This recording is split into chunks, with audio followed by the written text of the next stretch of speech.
Spark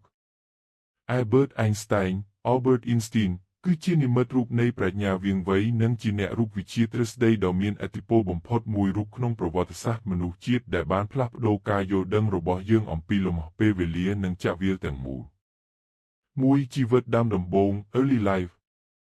កំណើតលោកកើតនៅថ្ងៃទី14ខែមីនាឆ្នាំ1879នៅទីក្រុងអមអាឡឺម៉ង់កុមារភាពកាលនៅក្មេងអេនស្តែងរៀននិយាយយឺតជាងក្មេងដទៃប៉ុន្តែគាត់មានការចង់ដឹងចង់ឃើញខ្ពស់ខ្លាំងលើដែនម៉ាញ៉េទិកពេលឪពុកគាត់ឲ្យប្រអប់វិស័យមួយនិងតន្ត្រីវីយូឡុងការសិក្សាគាត់បានបន្តការសិក្សានៅវិទ្យាស្ថានបច្ចេកវិទ្យាសហព័ន្ធ Swiss Zurich ហើយបានបញ្ចប់ការសិក្សាផ្នែករូបវិទ្យានិងគណិតវិទ្យា2ឆ្នាំអភូតហេតុ1905 Agnes Mirabilis នៅឆ្នាំ1905ខណៈពេលកំពុងធ្វើការជាអ្នកពិនិត្យបានប៉ាតង់ Patent Examiner នៅប្រទេស Swiss Einstein បានបោះពុម្ពផ្សាយប្រពន្ធឯកសារស្រាវជ្រាវចំនួន4ដែលបានផ្លាស់ប្ដូរពិភពរូបវិទ្យារហូត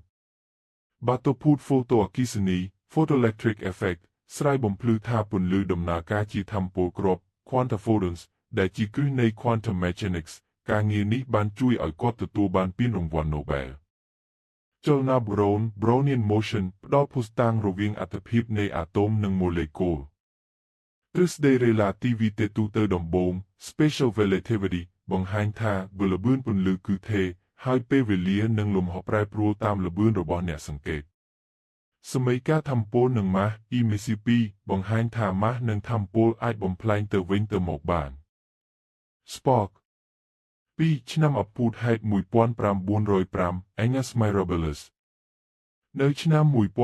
1905ខណៈពេលកំពុងធ្វើការជាអ្នកពិនិត្យប័ណ្ណប៉ាតង់ Patent Examiner នៅប្រទេស Swiss Einstein បានបោះពុម្ពផ្សាយប្រពន្ធឯកសារស្រាវជ្រាវចំនួន4ដែលបានផ្លាស់ប្ដូរពិភពរូបវិទ្យារហូត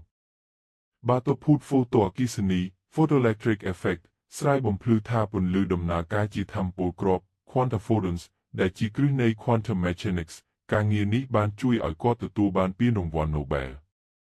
ចលនា Brownian Motion ផ្ដល់ភស្តុតាងរវាងអត្ថភាពនៃអាតូមនិងម៉ូលេគុលទ្រឹស្ដី Relativity ទូទៅដំបូង Special Relativity បង្ហាញថាបើល្បឿនពន្លឺគឺថេរហើយពេលវេលានិងលំហប្រែប្រួលតាមល្បឿនរបស់អ្នកសង្កេតសម័យកាលថាមពលនិងម៉ាស់ EMC2 បង្ហាញថាម៉ាស់និងថាមពលអាចបំប្លែងទៅវិញទៅមកបាន3ទ្រឹស្ដី Relativity ទូទៅនិងពានរង្វាន់ Nobel ឆ្នាំ1915គាត់បានបង្ហាញទ្រឹស្ដី Relativity ទូទៅ General Relativity ដោយពន្យល់ថាកម្លាំងទំនាញដី Gravity មិនមែនជាកម្លាំងទាញធម្មតាទេប៉ុន្តែជាការកោងនៃលំហនិងពេលវេលាគឺ Space-Time Curvature បណ្ដាលមកពីម៉ាស់ធំ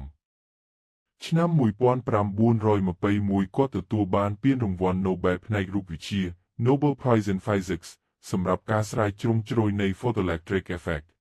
4ការរស់នៅអាមេរិកនិងជីវិតចុងក្រោយ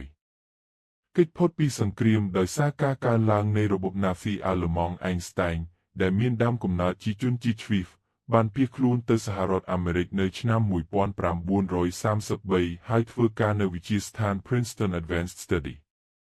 លិខិតទៅកាន់ប្រធានាធិបតី Roosevelt គាត់បានព្រមានអាមេរិកអំពីលទ្ធភាពដែលអាល្លឺម៉ង់អាចបង្កើតគ្រាប់បែកអាតូមិកដែលជាដើមហេតុឈានទៅរកគម្រោង Manhattan Project